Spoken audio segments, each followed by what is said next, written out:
Inirereklamo ng ilang consumer sa isang barangay sa San Pablo City sa Laguna ang marumi at mabahong tubig mula sa gripo.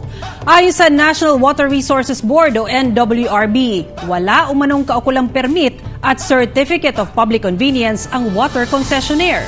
Narito ang report ni Denise Abante ng GMA Regional TV Balitang Southern Tagalog.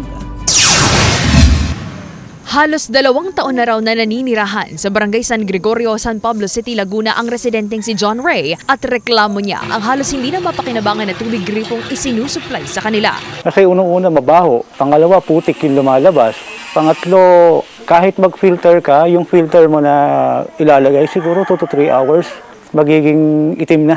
Ganyan po kadumi ang tubig dito. Matagal na raw problema ng mga residente ng Barangay San Gregorio ang tubig na isinusupply ng Prime Water Infrastructure Corporation sa kanilang lugar.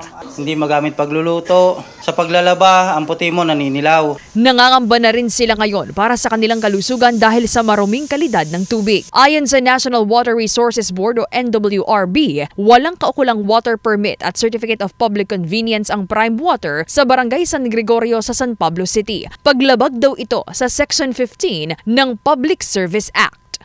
Nag-issue tayo ng show cause order. Pinagpaliwanag natin sila bakit nag-ooperate sila na walang kaukulang CPC. Dapat may action silang gawin para ma-address yung reklamo na yon. May inisyon na tugon na raw ang Prime Water sa ahensya.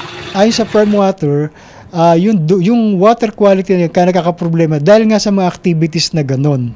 Yung scheduled maintenance, flushing, linisan ng tangke, nakakapagdulot din yan ng mga dumi sa pipelines, nakakarating hanggang sa bahay-bahay. Magpapatuloy ang investigasyon ng NWRB habang pinoproseso ang aplikasyon ng Prime Water para sa kanilang mga permit. Sinubukang makipag-ugnayan ng GMA Regional TV Balitang Southern Tagalog sa Prime Water Infrastructure Corporation para makuha ang kanilang panig pero wala pa silang tugon.